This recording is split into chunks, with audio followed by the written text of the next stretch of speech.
اللہم جعلنا منہم ومن الذین آمنوا وعملوا الصالحات وتواصوا بالحق وتواصوا بالصبر آمین یا رب العالمین.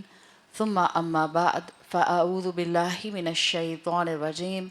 بسم اللہ الرحمن الرحیم. رب اشرح لی صدری ویسر لی امری واحلل عقدۃ من لسانی یفقہوا قولی. اللہم ثبتنا عند الموت بلا الہ الا اللہ.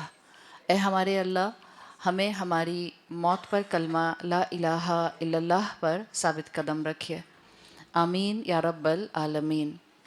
ہم انشاءاللہ اس پروگرام میں اللہ تعالیٰ کا ایک فریز جو اللہ تعالیٰ نے اپنے نیک بندوں کے لیے بولا ہے.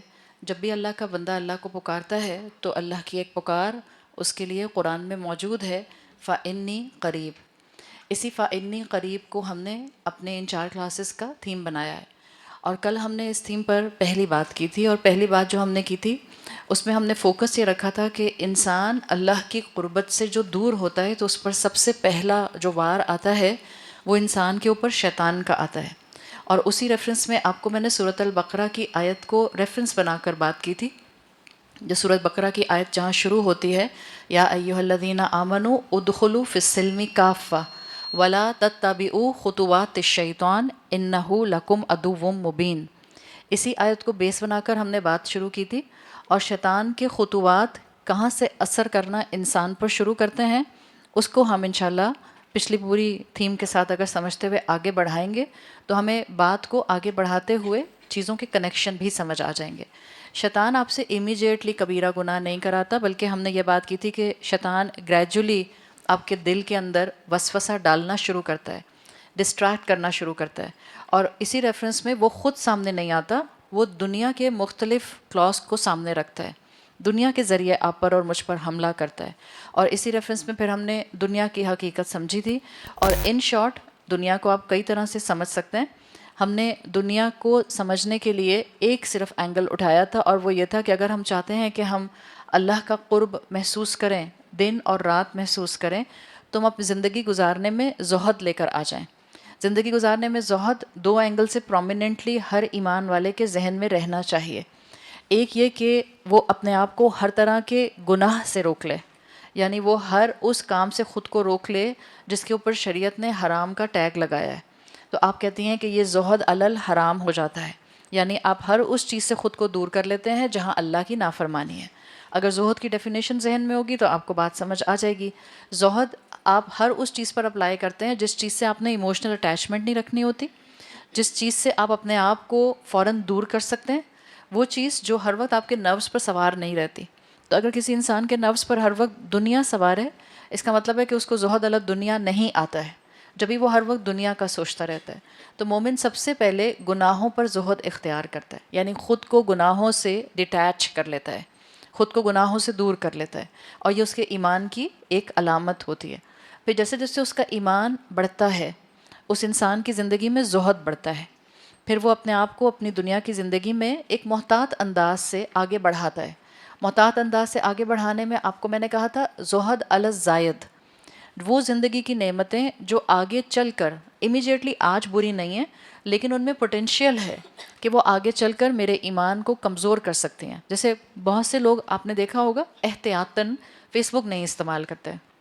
بہت سے لوگ احتیاطاً کہتے ہیں کہ جی ہم سوشل پلیٹ فارمز پر جاتے ہی نہیں ہیں، ہم یوٹیوب استعمال نہیں کرتے. ان کا مزاج یہی ہوتا ہے، وہ ان کا اپنا اللہ سے تعلق ہے.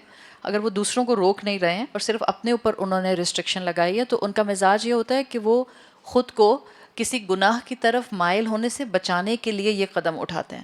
یعنی ان کا آپ یہ کہہ سکتے ہیں کہ ان کا مائنڈ سیٹ ہوتا ہے it is better to be safe than sorry. یعنی وہ اپنے آپ کو ایک پریکاشنری اسٹیج پر لے جا کر سوشل پلیٹ فارم سے خود کو دور رکھتے ہیں. یہ زہد علی الزائد آ جاتا ہے.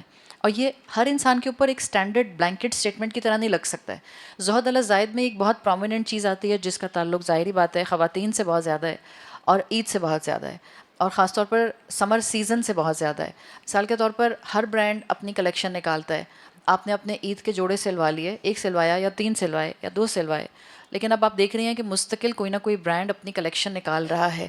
تو اب آپ کا زہد علی زائد کیا ہوگا؟ دیکھیں ایک تو یہ کہ ہم افورڈ ہی نہیں کر سکتے، وہ تو کہانی الگ ہے، ظاہری بات ہے چوری کر کے تو نہیں خریدیں گے نا، کہ شوہر سے کہا کہ گروسری کے پیسے دے دو اور جا کر اس میں سے سوٹ خرید لیا. اور 90% عورتیں اور بیویاں اس کو غلطی سمجھتی بھی نہیں ہیں.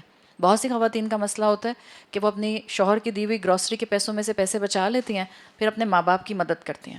This is not fair, this is completely not fair. Because اگر آپ کا شوہر آپ سے گروسری کی لسٹ مانگ رہا ہے اور کہہ رہا ہے میں نے تم کو 1,00,000 روپیہ دیا تھا، کیا سارا استعمال ہو گیا گروسری میں؟ اور آپ کہتی ہیں ہاں سارا گروسری میں استعمال ہو گیا. کیا یہ جھوٹ نہیں ہے؟ کیا یہ دھوکہ نہیں ہے؟ کیا یہ امانت میں خیانت نہیں ہے؟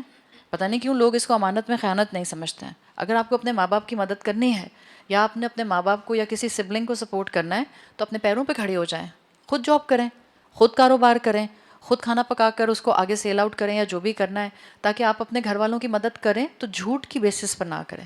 بالکل اسی طرح سے ایک انسان افورڈ ہی نہیں کر سکتا، اس نے 2 سے زیادہ جوڑے خریدنا افورڈ ہی نہیں کرنا، تو اب اس انسان کے لیے تو کہانی ختم. اس کا تو یہاں پر سمپل معاملہ کیا ہوگا کہ وہ اس وقت صابر بن کر جو اللہ نے دیا ہے اس پر شکر کرے. ہاں ایک انسان افورڈ کر سکتا ہے. کل میں نے آپ کو اس لیے لیمبورگینی کی مثال دی تھی. ایک بلینئر جو لیمبورگینی افورڈ کر سکتا ہے، لیکن وہ صرف اس لیے نہیں خریدتا کہ کہیں اس کے اندر عجب نہ آ جائے. اس حد تک عین ایمان ہے. لیکن اب یہ ایک بلینئر اپنے عجب کی بیسس پر اگر کسی بھی بلینئر کو لیمبورگینی میں دیکھتا ہے اور یہ سمجھتا ہے کہ یہ اس نے غلط کام کیا ہے، now here is a problem. صحیح، آپ افورڈ کر سکتی ہیں مثال کے طور پر برانڈڈ جوڑوں میں سے 10 جوڑے ایک سیزن میں، بٹ اب اپنے آپ کو کنٹین کرتی ہیں اور آپ 5 خریدتی ہیں. سامنے والا ان 5 میں آپ کو دیکھ کر بھی کہہ دیتا ہے کتنی فضول خرچ ہے. سامنے والے کو کیا پتا ہو آپ کی پاکٹ کیا ہے، سامنے والے کو کیا پتا ہو کہ آپ نے کہاں کس حد تک اپنے آپ کو کنٹین کیا ہے. تو مومن کا ایک مزاج ہوتا ہے. مومن جب تقوی پر آگے بڑھتا ہے تو مومن اپنے تقوی کا ڈنڈا اپنے اوپر چلاتا ہے، اور مومن دوسروں کو ججمنٹل پوائنٹ آف ویو سے نہیں دیکھتا. اسی پوائنٹ آف ویو سے میری آج کی گفتگو انشاءاللہ شروع ہوگی. تو زہد جب آپ زہد علی حرام کرتی ہیں، اس کا مطلب ہے کہ اب آپ نے خود کو گناہوں سے بچا لیا. دس از دی ریکوائرڈ بیئر منیمم زہد جو ہر پریکٹسنگ مسلمان کو کرنا ہے. جو زہد علی زائد ہے وہ ہم میں سے ہر ایک کا اپنا اپنا ہوگا. آپ میرا زہد نہیں دیکھ سکتی اور میں آپ کا زہد نہیں دیکھ سکتی. بالکل جیسے میں نہیں بتا سکتی آپ کو دیکھ کے، آپ کا گیٹ اپ دیکھ کے، یا آپ کا حال حلیہ دیکھ کے، یا آپ کا اٹھنا بیٹھنا دیکھ کے کہ آپ اسراف کر رہی ہیں، بیکاز مجھے آپ کی پاکٹ نہیں پتہ ہے. تو ہر انسان کا اسراف کا اینگل الگ ہو جاتا ہے. مجھے خود اپنے اللہ کو جواب دینا ہے. تو جو سیلف اکاؤنٹیبلٹی ہوتی ہے وہ آپ کو اسراف سے بچاتی ہے، وہی چیز آپ کو زہد علی زائد پر لے کر آتی ہے. اور پھر تیسرا اینگل میں نے آپ کو کنیکٹڈ ٹو علی زائد بتایا تھا، زہد علی الالہا، اپنے آپ کو ڈسٹریکشن سے زہد پر لے جانا. یعنی آپ کہتی ہیں کہ خود کو اس ماحول میں لے کر ہی نہ جائیں جہاں آپ کے لیے گناہ کرنے کی پاسبلٹیز بڑھتی چلی جائیں. اور یہ ہوتا ہے زہد علی الالہا. اور یہ اس مومن کے اندر آتا ہے جو اپنے آپ کو بہت کیئرفل سائڈ پر زندگی میں رکھنے لگ جاتا ہے.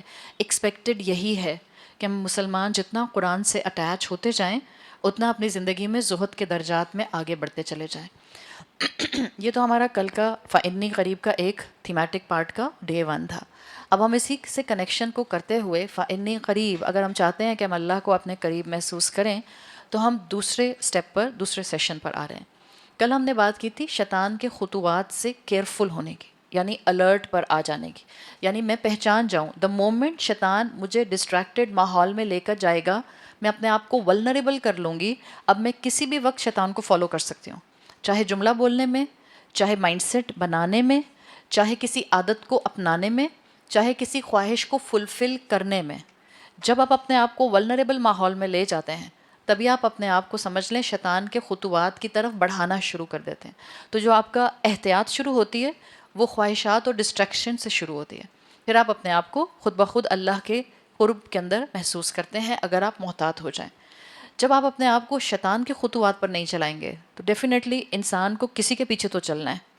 انسان کا اللہ تعالیٰ نے معاملہ ایسا بنایا ہے کہ انسان میجورٹی آف دا ٹائم کسی سے علم حاصل کرنا چاہتا ہے. آدم علیہ السلام کو بھی جب اس زمین پر بھیجا گیا تھا تو بھیجنے سے پہلے اللہ تعالیٰ نے ان کو علم سکھایا تھا.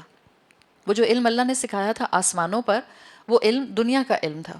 دنیا کیسے گزارنی ہے، دنیا میں کھیتی باڑی مثال کے طور پر کیسے کرنی ہے. اور اسکالرس تو یہاں تک کہتے ہیں کہ جو علم آسمانوں پر آدم علیہ السلام کو دیا گیا تھا اس کی ایکسفولیشن آج تک ہو رہی ہے. جو ہر جنریشن کے اندر کوئی نہ کوئی ایک آپ کو سائنٹسٹ یا 2 سائنٹسٹ یا کوئی فلاسفر یا کوئی آپ کو سوشل انجینئر کوئی نہ کوئی مل جاتا ہے. تو وہ علم جو آسمانوں پر سکھایا گیا تھا اسی کی آج بھی اللہ تعالیٰ نے کسی نہ کسی فارم میں، جینیٹک فارم میں، اس جین بینک کے تھرو انسانوں میں ایکسفولیشن رکھی ہوئی ہے۔ اب جب آپ علم کے پیچھے جانا چاہتے ہیں، شیطان کانسٹنٹلی آپ کو آپ کے اس علم سے دور کرتا ہے جس کا پائلٹ فلیم آپ کے دل اور آپ کی روح میں جل رہا ہے، اور وہ ہے اللہ کی معرفت۔ شیطان وہاں سے ہٹانے کی کوشش کرتا ہے، جس کو آپ کہتی ہیں نا بیسک رائٹ اور رانگ، صحیح اور غلط کی پہچان، جھوٹ اور سچ کی پہچان، یہ انسان میں کسی حد تک ودیت شدہ ہے۔ یاد رکھیں، آپ ایک انسان کو بالکل ایسے ماحول میں رکھیں جہاں اس کا آؤٹر ورلڈ سے انٹریکشن نہیں ہوتا ہے، اس کو بھی کسی حد تک پتہ ہوگا کیا چیز ٹھیک اور کیا چیز غلط، جس کو آپ بالکل بیئر منیمم پر دیکھ سکتے ہیں۔ اگر اس کا ایکسپوجر آؤٹر ورلڈ سے نہیں ہو رہا، وہ ایک ان ٹچڈ آپ کے سامنے نالج بیسڈ انسان ہے، تب بھی اس کی فطرت، وہ جو اللہ تعالیٰ نے اس کی روح میں پھونکا ہے، اس کی فطرت اس کو صحیح اور غلط کی پہچان کسی حد تک کراتی ہے۔ جب آپ ایکسپوجر پر آتے ہیں دنیا کے ساتھ، تو ظاہری بات ہے شیطان کا بھی حملہ بڑھنا شروع ہو جاتا ہے۔ آخر کیا وجہ ہے کہ آپ اپنی ماں باپ کی اولاد تھیں تو آپ اپنی ماں کی آنکھ کا اشارہ سمجھ جاتی تھیں، اور ایک دفعہ نہیں ہر دفعہ سمجھ جاتی تھیں۔ کیا وجہ ہے کہ آج ہماری اولاد ہماری آنکھ کا اشارہ نہیں سمجھتی؟ کیا ہمیں آنکھ سے بچوں کو اس طرح سمجھانا نہیں آتا، یا مائیں اب ویسی رہی نہیں؟ یا ایک تیسری وجہ ہے کہ ہماری اولادوں کے ایکسپوجر بہت زیادہ ہو گئے ہیں، اس ایکسپوجر کی وجہ سے ڈسٹریکشنز بہت زیادہ ہیں، ان ڈسٹریکشنز کی وجہ سے ان کے ذہن زیادہ الجھے ہوئے ہیں، اور الجھے ہوئے ذہنوں کے ساتھ زیادہ تر ادب اور شفقت کے معاملے فزل آؤٹ کرنے لگ جاتے ہیں۔ تو تیسرا معاملہ اسٹرانگ ہے۔ ہم کتنا بھی کہہ دیں نہیں ہمارا بھی ایکسپوجر تھا، ہم بھی آتے جاتے تھے، ہم بھی گھومتے پھرتے تھے، ہم بھی ویکیشنز انجوائے کرتے تھے، بٹ آپ کا ایکسپوجر اور آپ کی اولاد کا ایکسپوجر زمین آسمان کا فرق کریٹ کر دیتا ہے۔ تو ہر انسان کو بہرحال کسی نہ کسی کو تو فالو کرنا ہے، کسی نہ کسی سے تو علم حاصل کرنا ہے، اس لیے کہ ہر انسان کے پاس انڈیویجول فرشتہ نہیں آئے گا۔ ہر انسان کے پاس جو ہے وہ گائیڈنس کے لیے ایسا کلیئر الہام نہیں ہوگا کہ ہمارے دل میں ایسا کلیئر الہام آ جائے کہ مجھے پتہ چل جائے کہ میں جو دو چیزوں کے درمیان میں بالکل کنفیوز ہوں، میں کس کو تھاموں۔ تو اللہ نے ایک نظام بنایا، اور اللہ تعالیٰ نے ہمیشہ انسانوں کو فالو کرنے کے لیے انبیاء اور رسول دیے۔ اب ہم اپنی بات پر فوراً فاسٹ فارورڈ کر کے آ رہے ہیں، بیکاز ہمارے پاس تو ٹائم کم ہے، اس لیے ہم بہت ڈیٹیل بات نہیں کر سکتے۔ ہم کہتے ہیں ہم نے شیطان کے فٹ سٹیپس فالو نہیں کرنے۔ اسٹریٹ فارورڈ قرآن آپ کو کہتا ہے لَقَدْ قَانَ فِي رَسُولِ اللَّهِ أُسْوَةٌ حَسَنَةٌ، تمہارے لیے اللہ کے رسول صلی اللہ علیہ وسلم کے ماڈل میں، لٹرلی اسوہ از دا ماڈل، آپ صلی اللہ علیہ وسلم کے ماڈل میں ایک ایسی شخصیت موجود ہے جس کو فالو کیا جائے۔ عربی زبان میں اسوہ کہتے ہی اس کو ہیں جس کو آپ کہہ سکتی ہیں قابل تقلید شے، تقلید کا لفظ سنیں، جس کو آپ فالو کرنے کے لیے استعمال کرتے ہیں۔ اللہ کے رسول صلی اللہ علیہ وسلم کو قرآن میں کہا گیا ہے اسوۃ حسنہ، اور اللہ کے رسول صلی اللہ علیہ وسلم کو پوری امت کے لیے بتا دیا گیا ہے کہ آپ پوری امت کے لیے رول ماڈل ہیں، جس کو آپ رول ماڈل کہتی ہیں۔ اور ایسے رول ماڈل ہیں کہ عربی زبان میں اسوہ کا مطلب ہوتا ہے قابل تقلید شے، یعنی اب آپ اللہ کے رسول صلی اللہ علیہ وسلم کی ہر بات کو فالو کریں گے۔ جب بھی ہم رسول اللہ کی صرف اطاعت نہیں کرتے، اطاعت تو وہاں ہوتی ہے جہاں پر آپ کے پاس چوائس نہیں ہے اور آپ نے بات ماننی ہی ماننی ہے۔ ہم تو رسول اللہ صلی اللہ علیہ وسلم کی اتباع کرتے ہیں، کہ اگر ایک صحابی نے آپ صلی اللہ علیہ وسلم سے ملاقات کی اور آپ کے کرتے کے بٹن اوپر کے دو کھلے ہوئے دیکھے، تو زندگی بھر اس اتباع میں، اس محبت میں اپنے کرتے کے بٹن اوپر کے دو بند نہیں کیے۔ دیٹ واز اتباع، کہ جس میں کہنا نہ پڑے، جس میں آپ کے اوپر ایک حکم لاگو نہ ہو، بیکاز اطیعوا اللہ کے اندر تو آپ کے اندر حکم کی کیفیت آ جاتی ہے۔ جہاں قرآن میں آتا ہے اطیعوا اللہ، وہاں آتا ہے اطیعوا الرسول، تو یہاں تو حکم آ گیا، اور یہ حکم بھی کس کی طرف سے؟ جب قرآن میں آ رہا ہے اطیعوا اللہ و اطیعوا الرسول، تو اللہ کا حکم ہے، اور اگر اللہ حکم دے رہا ہے کہ رسول کی اطاعت کرو، تو اطاعت تو ہم سب نے کرنی ہی کرنی ہے۔ We don't have a choice. یہاں پر ہمارے پاس یہ نہیں ہے کہ دل کرے گا تو مانوں گی، دل نہیں کرے گا تو نہیں مانوں گی۔ اللہ نے تو قرآن میں کہا ہے کہ رسول کی اطاعت کرو۔ یہ جو ہم اتنے آرام سے کہہ دیتے ہیں تو کیا ہو گیا، سنت ہی تو ہے، فرض تو نہیں ہے۔ اگر ہمیں قرآن کے اس فریز کی اہمیت پتہ چل جائے تو ہم کبھی بھی اس طرح سے نہ کریں کہ کیا ہو گیا، فرض تو نہیں ہے، صرف سنت ہے۔ تو اللہ کے رسول صلی اللہ علیہ وسلم کا اتباع آپ نے اور میں نے کرنا ہے، آپ نے اور میں نے ان کے فٹ سٹیپس پر چلنا ہے۔ شیطان کے فٹ سٹیپس فالو نہیں کرنے، رسول اللہ صلی اللہ علیہ وسلم کے فٹ سٹیپس فالو کرنے ہیں۔ آپ اس امت کا ڈائلما دیکھیں، شیطان کے فٹ سٹیپس آپ کو نظر آتے ہیں؟ شیطان کی تعلیمات کی کوئی کتاب ہے؟ آپ کہیں کہ آپ کے پاس کوئی شیطان کی جو اس کی جو بھی کمانڈمنٹس ہیں، اس کی جو بھی ٹیچنگز ہیں، اس کے بارے میں ایک کتاب ہمارے پاس موجود ہے؟ کوئی ہے ایسی؟ نہیں۔ جب آپ اس کے مقابلے میں اللہ کے رسول صلی اللہ علیہ وسلم کے خطوات پر، اللہ کے رسول صلی اللہ علیہ وسلم کے اسوہ پر عمل کرنے کی بات کرتے ہیں تو آپ کے تو ایک ایک قدم کے نشان کو واضح کیا گیا ہے. آپ کی تو تعلیمات ایک کتاب میں نہیں کئی کتابوں میں موجود ہے. وہ تو ویزیبل ہے، سر کی آنکھوں سے بھی نظر آتی ہے. ہم نے اپنے پہلے جنریشنز میں لوگوں کو عمل کرتے ہوئے بھی دیکھا ہے. ہمارے ہاتھوں میں وہ کتابیں موجود ہوتی ہیں جس میں رسول اللہ کی تعلیمات موجود ہیں. اس کے باوجود فار دا ماسز خطوات شیطان کو فالو کرنا آسان ہے اور زیادہ نظر آتے ہیں، یا رسول اللہ کے اسوہ پر چلتے ہوئے زیادہ نظر آتے ہیں؟ It's quite obvious. کبھی کبھی تو کچھ سوالوں کو آپ صرف ایز اے ریٹوریکل کویسچن استعمال کرتے ہیں جن کا آپ کو جواب نہیں بھی چاہیے ہوتا، بیکاز وہ صرف فوڈ فار تھاٹ ہوتے ہیں. شیطان نظر نہیں آتا، شیطان کی تعلیمات کتابوں کی شکل میں موجود نہیں ہیں، پھر بھی ہم شیطان کے خطوات پر ماسز میں عمل کرتے ہیں.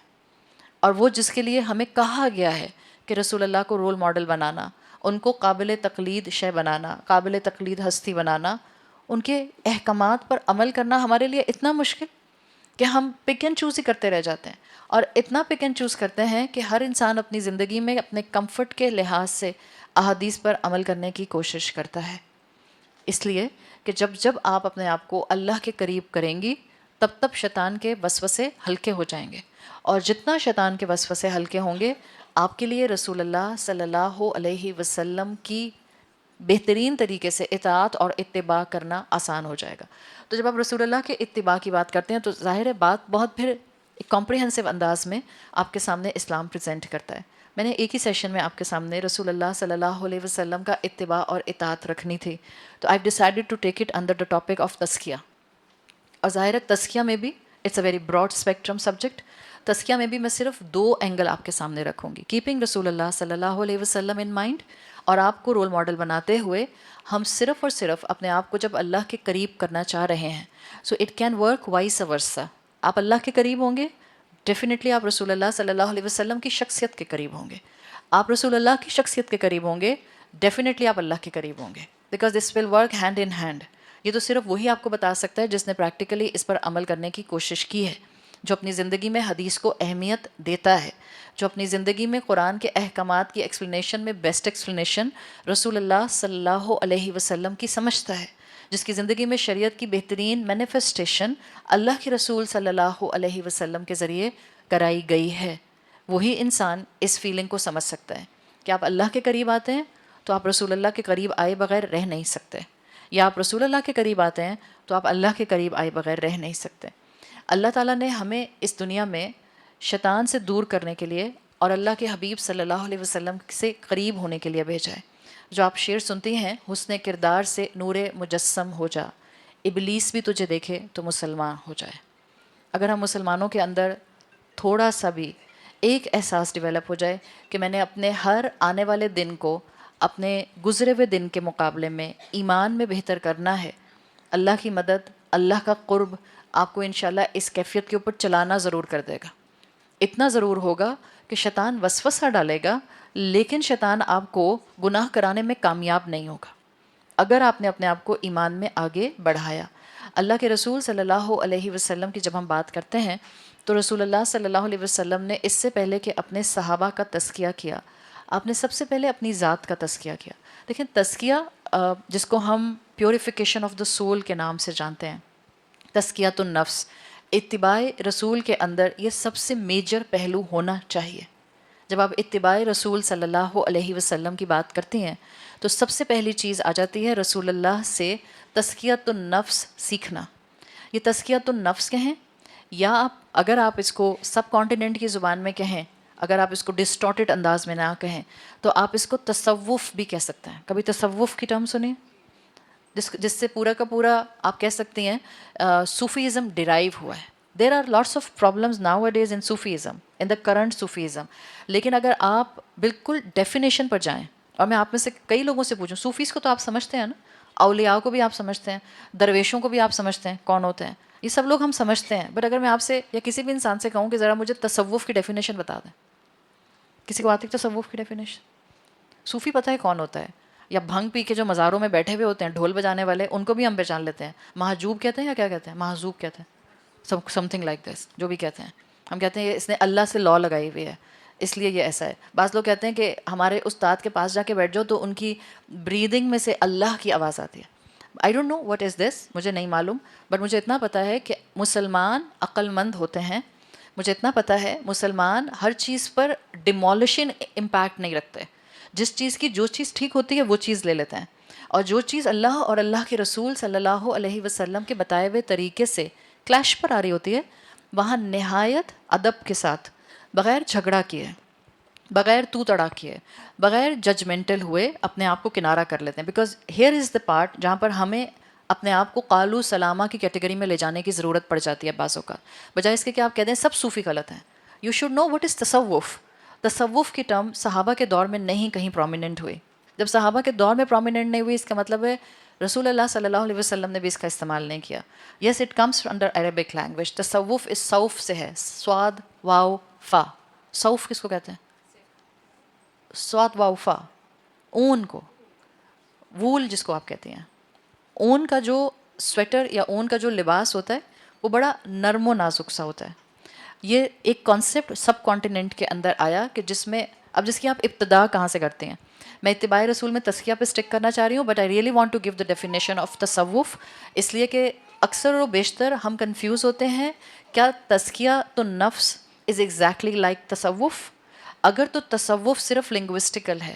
لنگوسٹک تصوف کیا تھا کہ آپ اپنے آپ کو نرمی اور عاجزی، آپ اپنے آپ کو اخلاق اور شفقت، آپ اپنے آپ کو اللہ کے رسول صلی اللہ علیہ وسلم کے اخلاق کے اوپر فکس کر لیتے ہیں، اور زندگی میں لوگوں کو محبت کے ساتھ اللہ کی بات بتاتے ہیں، اور آپ لوگوں کو محبت کے ساتھ نصیحتیں کرتے ہیں، اور آپ اپنی زبان کا شعار محبت بنا لیتے ہیں. تو اس کا مطلب ہے آپ تصوف پر ہیں. یعنی آپ نے اپنے آپ کو نافرمانی سے بچایا، اور اب آپ ہر انسان کو نافرمانی سے بچانے کے لیے محبت کا کلمہ بولتے ہیں. دس از بیسک تصوف ڈیفینیشن. اس سمپل، جیسے اون نرم ہوتی ہے ایسی نرمی ایک صوفی کے اندر ہوتی ہے. اس کی ابتدا کہاں سے ہوئی تھی کسی کو معلوم؟ ہاں کہاں سے؟ کہاں سے؟ نہیں بالکل بھی نہیں. اور پیچھے جائیں. ہاں اور پیچھے جائیں. آپ کو جنگ جمل اور جنگ صفین کا نام سنا ہے؟ کن دو پارٹیز کے درمیان میں ہوئی تھی؟ صحابہ کے درمیان میں ہوئی تھی. ٹھیک ہے. خلفۂ راشدین میں سے حضرت عمر رضی اللہ عنہ کے دور تک یہودیوں کی ہمت نہیں ہوئی مسلمانوں کے خلاف سازش کرنے کی. حضرت عمر رضی اللہ عنہ کے دور تک. حضرت عثمان کا دور آیا. عبداللہ بن سبا کا نام سنا ہے اگر آپ نے تاریخ پڑھی ہے؟ عبداللہ بن سبا یہودی تھا. اس نے فتنہ اٹھایا تھا، اور اتنا فتنہ اٹھا تھا کہ حضرت عثمان رضی اللہ عنہ کو شہید کر دیا گیا. اس کے بعد یہ فتنہ بیٹھا نہیں. اسی فتنے کی وجہ سے جنگ جمل اور جنگ صفین ہوئی تھی. وہی فتنہ تھا جس نے مسلمانوں پر ہمیشہ حملہ کیا ہے، اور مسلمانوں پر حملہ دو طرح سے ہوا ہے ہمیشہ. دیکھیں، ایک تو آپ حملہ سمجھتے ہیں نا جنگ کی شکل میں، ایک آپ سمجھتے ہیں ایسا پروپیگنڈا جو نان مسلم یا اہل کتاب سامنے آ کر فیس ٹو فیس کرتے ہیں. یہ والا جو حملہ ہوتا ہے یہ پہچاننا آسان ہوتا ہے. اس کے علاوہ بھی جو حملے ہوتے ہیں وہ پہچاننے بڑے مشکل ہوتے ہیں، اور اس امت کے اوپر دو حملے بہت پرومیننٹ اب تک ہوتے چلے آ رہے ہیں. ایک ہے شرک، دوسری ہے بدعت. یہ دو حملے اس امت کے اوپر مستقل کیے گئے ہیں. Sufism actually the planted form of non Muslim, اور یو کین سے یہودی. بیکاز جب ان کو لگ رہا تھا کہ مسلمانوں میں اتنا پوٹینشیل ہے، یا بالکل پیچھے چلے جائیں صحابہ کرام کے دور کے اندر، حضرت عثمان رضی اللہ عنہ کا وقت، ان کو محسوس ہو گیا تھا مسلمانوں کی طاقت کا، کہ یہ قوم آنکھوں میں آنکھیں ڈال کر بات کرتی ہے، یہ چند بھی ہوں، یہ مٹھی بھر بھی ہوں تو یہ ہزاروں پر غالب آ جاتے ہیں. تو انہوں نے ہمیشہ حملہ کیا ہے اس امت کے اندر. اس امت کے اندر کئی صوفی ایکچولی مسلمان تھے بھی نہیں. اٹھا کر پڑھیں تاریخیں تو آپ کو پتہ چل جائے گا. بالکل جیسے سب کانٹیننٹ کے اندر ایک وقت تھا کہ مسجدوں کے امام مسلمان تھے بھی نہیں، وہ بارڈر سے نکلے ہوئے ہندو تھے جو صرف اپنی مرضی کا دین بتاتے تھے. کیوں؟ مسلمانوں نے پڑھنا چھوڑ دیا تھا، مسلمان جاہل ہو گئے تھے، مسلمان غافل ہو گئے تھے. تو جو صوفیزم کا کرکس ہے، اگر آپ کہیں شروع کہاں سے ہوا، تو یہ شروع تو ہوا مسلمان امت کو جہاد اور قتال سے ہٹانے کے لیے، مسلمان امت کو کفار کی آنکھوں میں آنکھیں ڈال کر مقابلہ کرانے سے روکنے کے لیے. اس کی ابتدا میں یہ چیز تھی.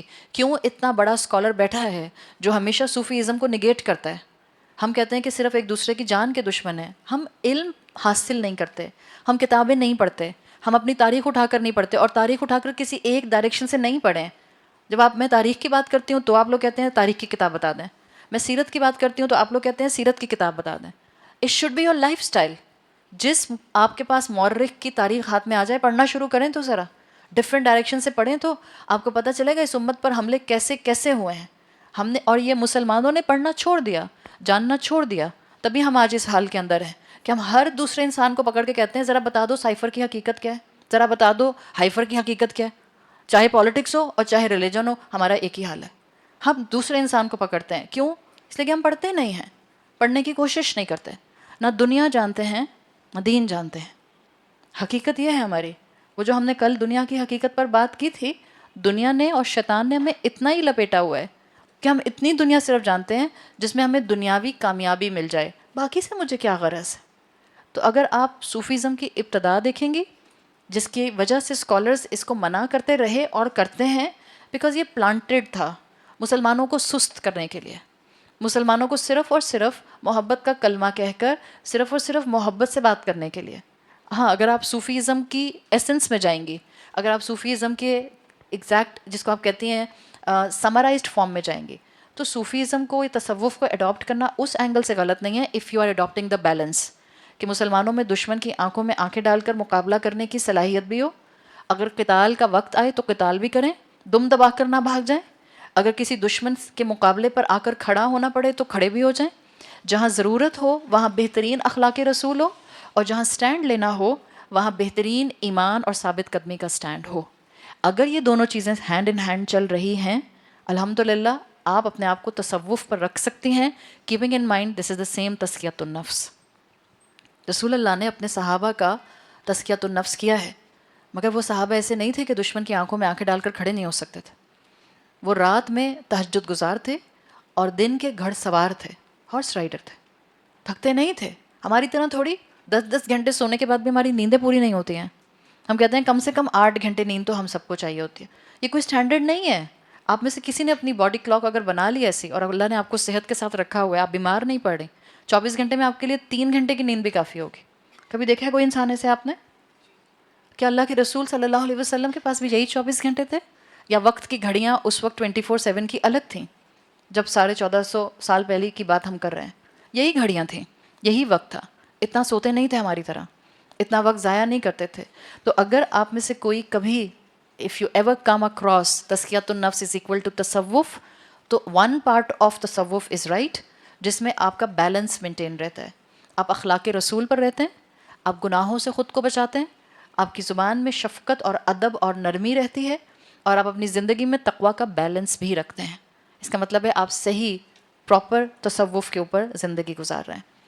تزکیۃ النفس کی جب ہم بات کرتے ہیں تو معجم صغیر کے اندر ایک کتاب ہے معجم الصغیر, اس میں تزکیہ کی ڈیفینیشن آتی ہے ان یعلم ان اللہ معہ حیث کان, کہ تم جان لو کہ اللہ ہر وقت تمہارے ساتھ ہوتا ہے جہاں بھی تم ہوتے ہو. دس از تزکیۃ النفس. تزکیۃ النفس کوئی اتنی بڑی لمبی چوڑی کہانی نہیں ہے اگر آپ سمجھیں تو. ہر وقت اللہ کو قریب محسوس کرنا, اور ہم یہی قریب محسوس کرنے کے لیے تو یہ محنت کر رہے ہیں کہ انسان جان لے کہ اللہ ہر وقت اس کے ساتھ ہوتا ہے, حیث کان, جہاں بھی وہ ہوتا ہے. ہم جہاں جاتے ہیں اللہ اپنی پوری صفات کے ساتھ ہمارے ساتھ موجود ہوتا ہے. ہم جو سنتے ہیں وہ بھی دیکھتا ہے اور سنتا ہے, ہم جو بولتے ہیں وہ بھی وہ سن لیتا ہے, ہم جو عمل کرتے ہیں وہ بھی وہ ریکارڈ کر لیتا ہے, ہم جو صرف دل میں خیال اور ارادے بنا رہے ہوتے ہیں وہ بھی اس کے علم میں ہوتے ہیں. یہ ہے تزکیہ بیسیکلی. تزکیہ کے 2 ٹرمز کو سنبھال لیں, آپ کا تصوف کا اینگل اور دین میں ایمان کی ثابت قدمی کا اینگل ہمیشہ بیلنسڈ رہے گا. 2 ٹرمز ہیں, ایک ہے تقویٰ اور ایک ہے احسان. یہ دونوں کیفیات بندے کی اللہ کے ساتھ بھی ہوتی ہیں اور بندے کی بندے کے ساتھ بھی ہوتی ہیں. اگر میں آپ کو کہوں کہ ہم صرف اللہ کا تقویٰ نہیں کرتے, ایکسپیکٹڈ تو یہ ہے کہ ہم بندوں کے ساتھ بھی تقویٰ کے مقام پر رہیں. تو اگر آپ نے اللہ کے رسول صلی اللہ علیہ وسلم کی سیرت کو اسٹڈی کر لیا اور آپ کی شخصیت کو اسٹڈی کر لیا تو آپ کو سمجھ آ جائے گا. تقویٰ in a very basic minimum words is kind of a love of your رب, جس میں آپ کو ایک سرٹن لیول کا خوف اللہ کا دل میں آ جاتا ہے محبت, لیکن یہ ایسی محبت ہے جس کے ساتھ خوف بھی ہے. کس چیز کا خوف ہے؟ اس چیز کا کہ کہیں میں اللہ کی نافرمانی نہ کر دوں. یہ تقویٰ ہے, بالکل بیسک ڈیفینیشن آف تقویٰ. اللہ سے ایسی محبت کرنا کہ دل میں ایک سرٹن لیول کا خوف محسوس کرنا، اور ایسا خوف جو ہمیں اللہ کے ساتھ نافرمانی سے بچا لے. دس از تقوی. اس کا مطلب ہے تقوی آپ کو گناہوں سے بچاتا ہے. تو پھر نیکیوں میں آپ کو کیا دوڑاتا ہے؟ احسان. نیکیوں کے لیے احسان آپ کو پروپیل کرتا ہے. جب آپ اللہ کی نعمتوں کو اپنے آس پاس بکھرا ہوا دیکھتی ہیں، جب آپ اپنی ذات میں، اپنے گھر میں، اپنی سراؤنڈنگ میں، اپنے پوری انوائرمنٹ میں اللہ کی نعمتوں کو بکھرا ہوا دیکھتے ہیں، اور آپ کو اندازہ ہو جاتا ہے کہ آپ اس کی ایک نعمت کا بھی شکر ادا نہیں کر سکتے. وما قدر اللہ حق قدرہ، اللہ کی قدر کا تو کوئی حق ادا کر ہی نہیں سکا. تو پھر انسان کیا کرتا ہے؟ احسان کی روش پر آتا ہے. اردو والا احسان نہیں، عربی والا احسان. پھر انسان نیکیاں کرتا جاتا ہے، اور جس انسان کی احسان کی روش ہو جائے وہ فتوے نہیں مانگتا ہے نیکی کرنے کے لیے. کتنی تراویح پڑھوں، کتنا قرآن پڑھوں، میں شوال میں 6 روزے رکھوں یا نہ رکھوں، نئی بحث شروع ہو گئی ہمارے معاشرے کے اندر. کتنا تسبیحات کروں، کتنی مرتبہ جو ہے میں اللہم انکا عفو کریم تحب العفو پڑھوں گی تو میری دعا قبول ہو جائے گی. جس کے دل میں احسان آ جاتا ہے وہ فتویٰ نہیں مانگتا، اس لیے کہ وہاں آلریڈی تقوی ہوتا ہے. So that's the combination of تزکیۃ النفس، تقوی اور احسان. انسان کو اللہ تعالیٰ نے بہت جلد باز پیدا کیا ہے. اگر آپ قرآن کے سامنے آ کر بیٹھ جاتے ہیں، قرآن سب سے پہلے اگر وہ آپ کے دل میں پینیٹریٹ ہو رہا ہے، اثر کر رہا ہے، قرآن سب سے پہلے آپ کے اندر سے جلد بازی، ہیسٹینس نکال دیتا ہے. جب یہ ہیسٹینس نکلتی ہے آپ کی شخصیت میں ٹھہراؤ آتا ہے. یاد رکھیں، ایک ٹھہراؤ رکھنے والی شخصیت ہی گناہوں سے خود کو روکتی ہے اور نیکیوں میں اپنے آپ کو آگے بڑھاتی ہے. اب جب ہم تقوی اور احسان کی بات کر رہے ہیں، اور ہم اللہ تعالیٰ کے ساتھ تقوی اور احسان کی بات کر رہے ہیں، تو رسول اللہ صلی اللہ علیہ وسلم سے زیادہ کسی انسان نے ان دونوں کا کمبینیشن اور بیلنس اڈاپٹ نہیں کیا. آپ سب سے زیادہ اللہ کو جانتے تھے، آپ سب سے زیادہ اللہ سے محبت کرتے تھے، آپ سب سے زیادہ اللہ سے خوف کرتے تھے. تو آپ نے بہترین طریقے سے ہمیں بتا دیا کہ ہم نے کس طرح سے اللہ کا تقوی اور اللہ کے ساتھ احسان کا معاملہ کرنا ہے. ابن القیم الجوزی کہتے ہیں کہ اللہ کے رسول صلی اللہ علیہ وسلم کو کیونکہ رول ماڈل بنایا گیا تھا، تو پاسبلی انسان جتنے بھی طرح کے حالات میں آ سکتے تھے، اللہ کے رسول صلی اللہ علیہ وسلم کو ان تمام حالات سے گزارا گیا. آپ نے امن بھی دیکھا، آپ نے پراسپیرٹی بھی دیکھی، آپ نے پاورٹی بھی دیکھی، آپ نے پرسیکویشن بھی دیکھی، آپ نے محبتیں بھی ریسیو کی، آپ نے نفرتیں بھی ریسیو کی، آپ نے خود کو محبت کرنے والوں کے درمیان میں سراؤنڈڈ بھی پایا، آپ نے خود کو ایلینیٹڈ بھی پایا. تو امام ابن القیم کے مطابق رسول اللہ صلی اللہ علیہ وسلم پاسبلی ہر اس حالت سے گزرے جہاں کوئی انسان گزر سکتا تھا. آپ اگر سیرت پڑھیں یا آپ جتنا بھی اللہ کے رسول صلی اللہ علیہ وسلم کو جانتے ہیں، جتنا وہ اللہ کے قریب تھے، تو ان کی شخصیت میں ایک چیز پرومیننٹ تھی، اور وہ تھی ان کی کنسسٹنسی، مستقل مزاجی. کیا آپ نے ایسا دیکھا کہ اللہ کے رسول فتح مکہ سے پہلے الگ تھے، فتح مکہ کے بعد الگ ہو گئے؟ مکہ والے محمد الگ تھے صلی اللہ علیہ وسلم، مدینہ والے محمد الگ ہو گئے. آپ کو رسول اللہ کی کنسسٹنسی نظر آتی ہے.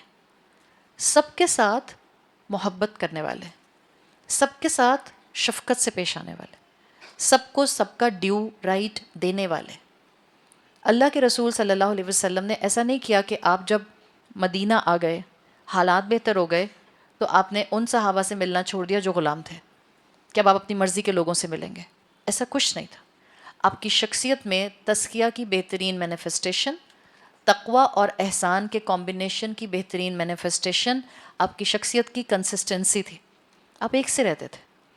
ہم لوگوں کے اندر کنسسٹنسی ہے، مستقل مزاجی نہیں.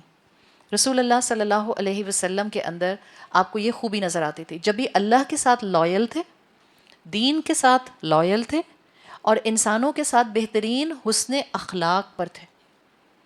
یہ آپ کی کنسسٹنسی کی وجہ سے تھا.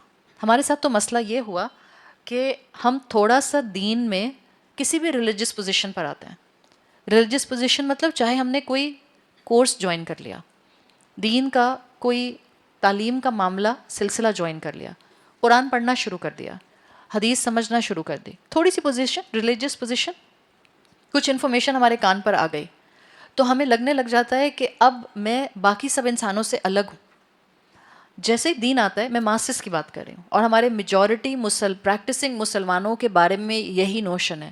کبھی ان لوگوں میں، ان کمیونٹیز میں، ان سٹیٹس پر جا کر بیٹھیں اور بات سنیں جو لوگ اس وقت سیکولر ہیں اور لبرل ہیں.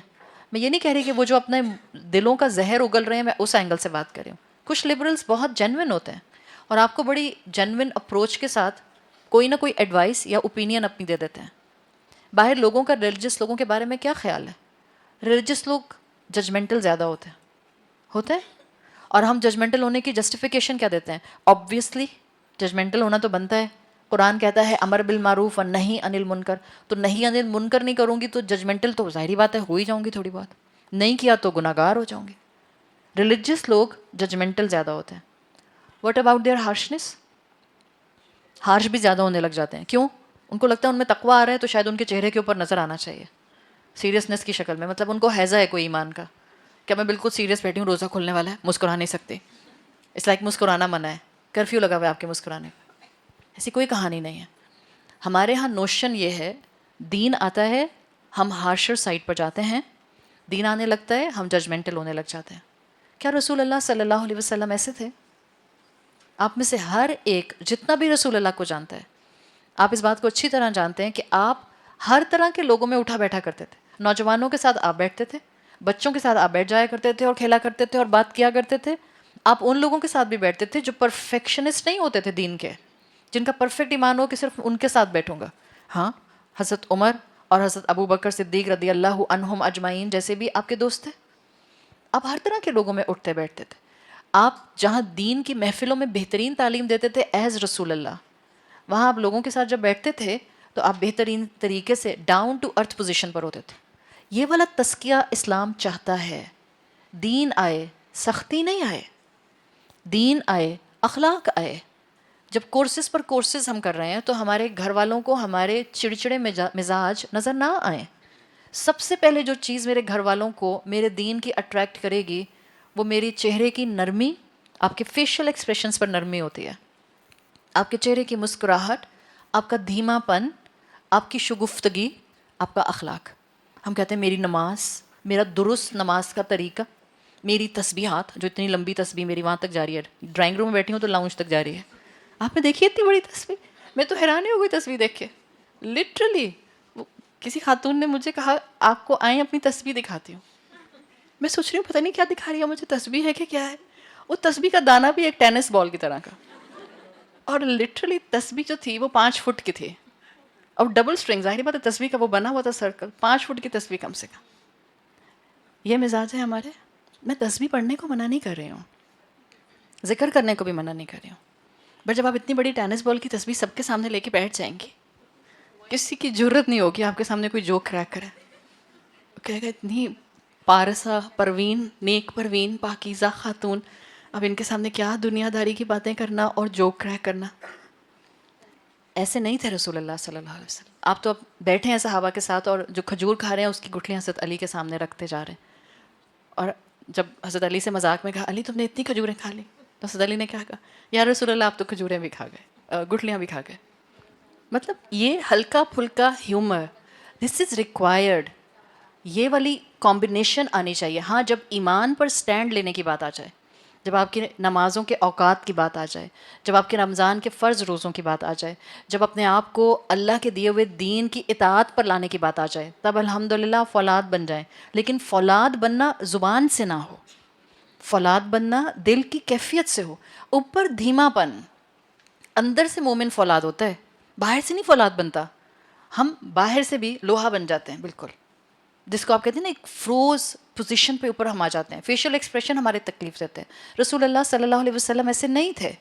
آپ صلی اللہ علیہ وسلم نے لوگوں کو اپنے ساتھ کمفرٹیبل رکھا، حالانکہ وہ تو اللہ کے رسول تھے، وہ تو جسٹیفائڈ تھے کہ وہ لوگوں کے ساتھ اس طرح کے جوکس نہ بھی کرتے تب بھی لوگ ان سے محبت کرتے. لیکن جو جتنا رسول اللہ صلی اللہ علیہ وسلم کے قریب آتا تھا اس کو آپ کی شخصیت کی خوبصورتی نظر آتی تھی. اگر میں آپ سے کہوں کہ آپ کے گھر والے آپ کی کتنی تعریف کرتے ہیں؟ زیادہ تعریف آپ کے گھر والے کرتے ہیں یا آپ کے دوست؟ آبویسلی گھر والے آپ کی تعریفیں نہیں کر رہے ہوتے. کیوں؟ اس لیے کہ وہ آپ کی حقیقت جانتے ہیں.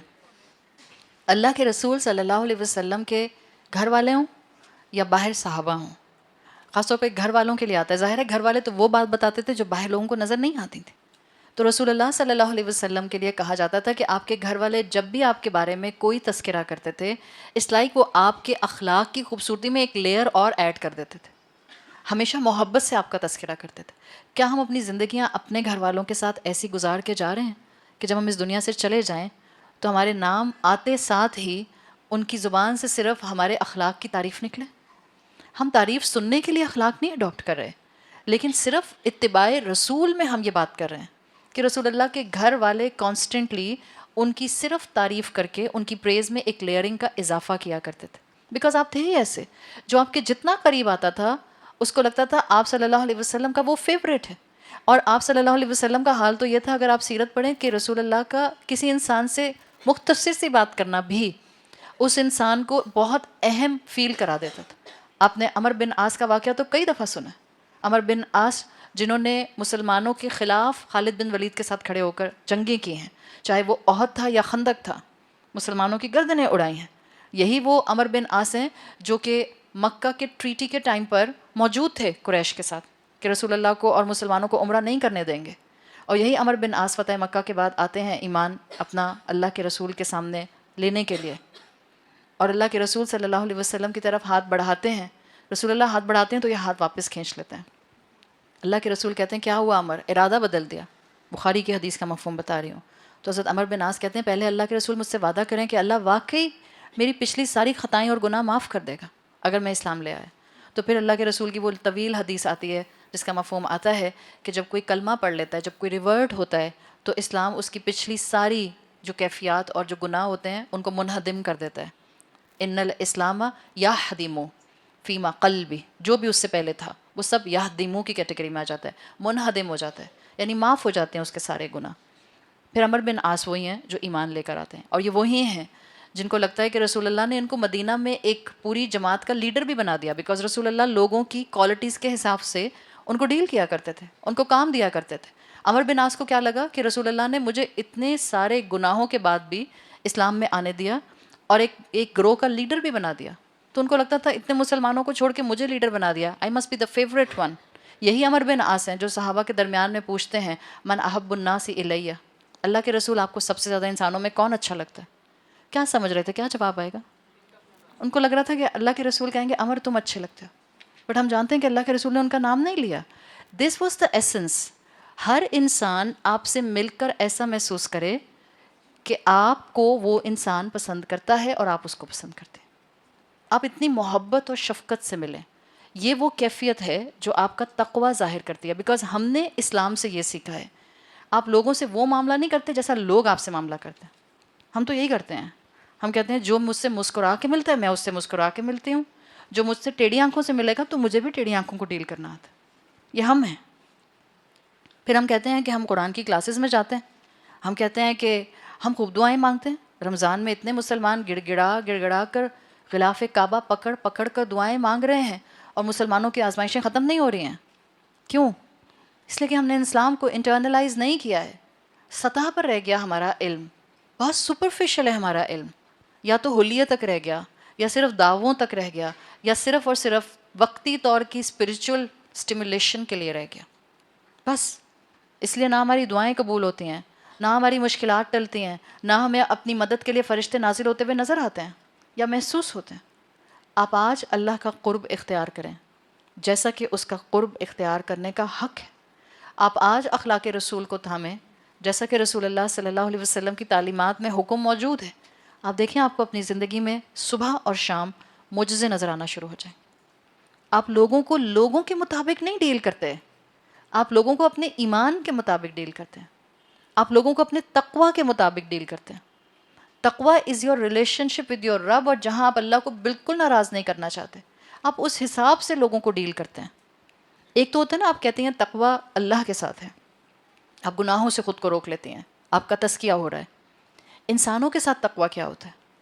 جو اللہ کے ساتھ پرخلوص ہوتا ہے وہ ہر انسان کے ساتھ پرخلوص ہوتا ہے. دس از دی ریکوائرمنٹ. اگر آپ کو واقعی تصوف اپنانا ہے، دا ایسنس آف تصوف، جو اللہ کے ساتھ سنسیئر ہوگا وہ ہر انسان کے ساتھ سنسیئر ہوگا. آپ بیک سٹیبنگ نہیں کرتے لوگوں کے اوپر، پھر آپ آستین کا سانپ نہیں بنتے، پھر آپ لوگوں کے پیچھے جا کر غیبت نہیں کرتے، پھر بجائے اس کے کہ آپ کو بعد میں ان سے معافیاں مانگنی پڑیں، بعد میں آپ کہیں کہ مجھے صدقے کرنے پڑتے ہیں بیکاز میں نے پتہ نہیں کتنوں کی غیبت کی ہے. تقوی والا انسان اللہ کے ساتھ تقوی پر آتا ہے تو گناہوں سے خود کو بچا لیتا ہے اور بچانے کی کوشش میں آ جاتا ہے. تقوی کی کیفیت آپ کے اندر آ جائے تو آپ انسانوں کے ساتھ پرخلوص ہو جاتے ہیں، اور ایسے پرخلوص ہوتے ہیں کہ پھر آپ انسانوں کو ان کے حساب سے ڈیل نہیں کرتے ہیں، اپنے حساب سے ڈیل کرتے ہیں. Is it easy? یہ آسان ہے؟ نہایت مشکل ہے، نہایت مشکل ہے. جیسے تقوی اڈاپٹ کرنا مشکل ہے، آج فتنوں کے دور میں اللہ کا تقوی اپنانا آسان ہے؟ نہیں، اٹس وے ٹو ڈیفیکلٹ. یہاں بیٹھ کے آسان لگتا ہے، قرآن سنتے ہوئے آسان لگتا ہے، قرآن کی تعلیم حاصل کرتے ہوئے آسان لگتا ہے، جب اللہ سے دعائیں مانگ رہے ہوتے ہیں تھوڑا بہت تب بھی آسان لگتا ہے، پر جب یہ جائے نماز سے لپٹ جاتے ہیں، جب قرآن کلاسز سے ہم باہر آ جاتے ہیں، جب دنیا نبھانے کا وقت آتا ہے اور دنیا کے چیلنجز اور ہمارے اوپر آنے والے شیطان کے وسوسے اور خواہشات اور ڈسٹریکشنز کا حملہ ہوتا ہے، تب پتہ چلتا ہے یہ کتنا مشکل ہے. پر جس کے درجے ہیں سوا، اس کے سوا مشکل ہے. اگر آج دین پر عمل کرنا مشکل ہے تو یاد رکھیں اس کا ریوارڈ بھی بہت زیادہ ہے. آج اللہ کے ساتھ تقوی کو اڈاپٹ تو کریں. تقوی بھی کوئی ایک لیول کا تھوڑی ہوتا ہے. ہم کہہ رہے ہیں نا تقوی is a form of a love which will have the fear. تو اللہ کے ساتھ مومن کا فیئر بھی الگ الگ لیولز کا ہوتا ہے. ویسے تو اسکالرس، بہت سے کلاسیکل اسکالرس کہتے ہیں کہ جتنے مسلمان اتنے لیولز آف ایمان. ہم یہاں جتنے لوگ اس وقت بیٹھے ہیں ہم سب کا ایمان ایک جیسا ہے. کوئی دو لوگ بھی ایسے نہیں ہیں جن کا ایمان ایک جیسا ہو، بالکل جیسے کوئی دو لوگ ایسے نہیں جن کا فنگر پرنٹ ایک جیسا ہو. ایمان کی بھی یہی کیفیت ہے. یاد رکھیے گا یہ بات. اسکالرز بہت گہری بات کر کے گئے، جتنے انسان، جتنے مسلمان اتنے لیولز آف ایمان. اس کا مطلب کیا ہوا؟ اب اگر میں اپنے سامنے کسی بھی انسان کو دیکھ لوں جو میری ڈیفینیشن کے مطابق نیک نہیں ہے لیکن کلمہ گو ہے، will that person will have certain level of ایمان؟ یس ہی ول ہیو. اور جب ہم اس طرح سے لوگوں کو دیکھیں گے، ہم لوگوں کی مشکلات کے ساتھ ان کو ڈیل کریں گے، ہم ان کا ہیومن ہونا سمجھیں گے، ہم ان کی مشکلات کو سمجھ کے ان کے لیے ججمنٹل نہیں ہوں گے بلکہ ہم ان کو انکریج کریں گے. آج لوگوں کو ہماری انکریجمنٹ کی ضرورت ہے. آج آپ کی اولادوں کو آپ کی انکریجمنٹ کی ضرورت ہے. ہم سارا پیار رکھتے ہیں اولاد کے معاملے میں دنیا کے معاملات میں. میرا بچہ امتحان ہے، پڑھ لو میرا بچہ، کیا کھاؤ گے؟ لا کے دیتی ہوں ابھی. پیزا کھانا ہے کہ بریانی کھانی ہے؟ واٹ ایور یو ول سے، میں بوتل کے جن کی طرح حاضر کر دوں گی. یہ ساری محبتوں کے اینگل ہمارے اس وقت آتے ہیں جب ہماری اولاد دنیا کی کامیابی میں آگے بڑھ رہی ہوتی. اور جب دین کی بات آتی ہے، اب میں مائک پہ چیخوں، ہم کیسے اپنے بچوں کو نماز کے لیے اٹھاتے ہیں. جب دین کی بات آتی ہے وہ ساری نرمی کہاں چلی جاتی ہے؟ وہ ہم چیختے ہیں، نہیں پڑھا نا قرآن، پڑھی نہ لو تم کہیں قرآن، نہیں پڑھی نا نماز، پڑھی نہیں تھی تم نے، مجھے پہلے ہی پتہ تھا، تمہاری نیت ہی نہیں تھی. ٹون بدل جاتی ہے ہماری. جب ہم اس کیفیت کے ساتھ ہیں، اس کا مطلب ہم اپنے بچے کو کسی بھی لیول پر انکریج نہیں کر رہے. دور ہو جائے گا وہ دین سے. یا تو آپ کے ڈر سے پڑھ لے گا اٹھ کے اگر چھوٹا ہے، اور اگر خدا خوفی تھوڑی بہت اس کے اندر ہے، جب آپ نظروں سے ہٹیں گی وہ دین سے ہٹ جائے گا. اور یہ ہو رہا ہے ہمارے بچوں کے ساتھ. وہی بچے جن کو ہم نے بچپن سے نمازیں پڑھنا سکھائی تھیں اور پڑھتے تھے اور جمعے کے جمعے مسجد بھی جاتے تھے، ایسا کیا ہو جاتا ہے کچھ عرصے ہم سے دور رہ کے کہ وہ بچے دین سے دور ہو جاتے ہیں، نمازیں پڑھنا چھوڑ دیتے ہیں؟ بیکاز ہم نے ڈر بٹھا دیا ان کے دماغوں میں چیخو پکار کر کر کے. یہ نہ کریں. آپ کے بچے میں بھی ایمان ہے. ہر ایمان والے کو دوسرا ایمان والا ایمان میں آگے بڑھنے کے لیے انکریج کرتا ہے. انکریج کرنے کے لیے اس کو نہایت محبت اور شفقت سے ہمت دلانی ہوتی ہے. Come on, you can do it. Yes you can do it. دیکھنا آپ کر لو گے بیبی. ایسے نہیں بولتے ہم. مجھے پتہ ہے میرا بچہ بھی اٹھ کے نماز پڑھے گا، بہت اچھی نماز پڑھے گا. میں اکثر ماؤں سے کہتی ہوں، آپ نے رات میں آخری دفعہ جا کے سونے سے پہلے، اپنے بچے کے سونے سے پہلے نہیں، وہ تو جاگتے رہتے ہیں، اپنے سونے سے پہلے آپ نے جا کر اس کو پیار کر کے آخری دفعہ یہ بات کب کہی تھی؟ I am proud of you. آپ کہتی کچھ کیا ہو ایسا تو میں ایم پراؤڈ کا. کوئی بات نہیں، کچھ نہیں بھی کیا تو بھی آپ کا بچہ ہے، کوئی نہ کوئی آپ کی بات مانتا ہے. الحمدللہ کلمہ گو ہے. جب ہر مسلمان دوسرے مسلمان بھائی اور بہن کے لیے نہایت پر امید ہوتا ہے تو ہم اپنی اولادوں کے لیے پر امید کیوں نہیں ہو سکتے؟ ہم اپنی اولادوں کو انکریج کیوں نہیں کر سکتے؟ آپ کی محبت ان کو دین کی طرف لا سکتی ہے. آج نہیں تو کل ہو سکتا ہے میری زندگی میں نہ آئیں، بٹ میری آج کی کوشش اور دعائیں الٹیمیٹلی ان کو اللہ کے دین پر اور اللہ کی محبت کی طرف لے آئیں گے. So keep a hope. ہر ایمان والا کچھ نہ کچھ لیول آف ایمان رکھتا ہے. ہر کلمہ گو کسی نہ کسی لیول کا ایمان رکھتا ہے. We are not here to جج اینی ون. اللہ نے ہمیں نہیں بھیجا اس کام کے لیے کہ ہم دیکھتے رہیں کون کمزور مسلمان اور کون بہت طاقتور مسلمان. اپنے آپ کو دیکھیں، یہ سارے کرائٹیریا اپنے لیے سیٹ کریں. اللہ کے رسول صلی اللہ علیہ وسلم کی حدیث پڑھیں تو اپنے اوپر لگائیں. المؤمن قوی احب الی اللہ من مؤمن الضعیف. اپنے اوپر لگائیں اس کو کہ اللہ کے رسول صلی اللہ علیہ وسلم کہتے ہیں اللہ کو محبوب ہے طاقتور مومن. یہ طاقتور مومن کون ہے؟ جس کا ویٹ 75 کے جی ہے؟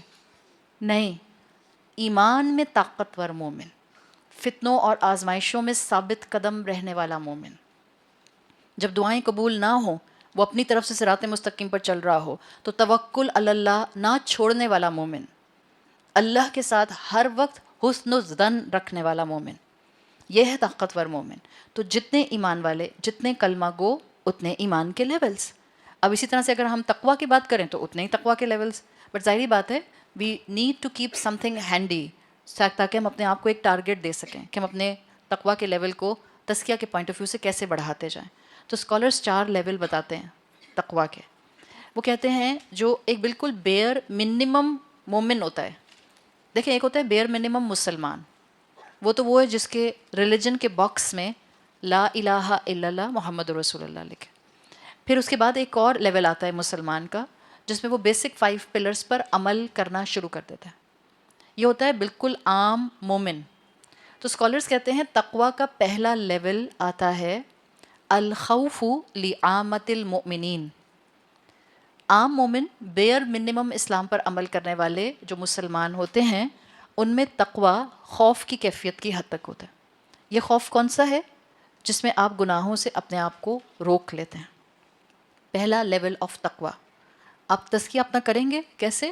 گناہ کا آپشن سامنے آئے گا and you will contain yourself, you will restrict yourself, you will hold yourself, اور آپ خود کو اس گناہ کی طرف آگے بڑھنے سے روک لیں گے.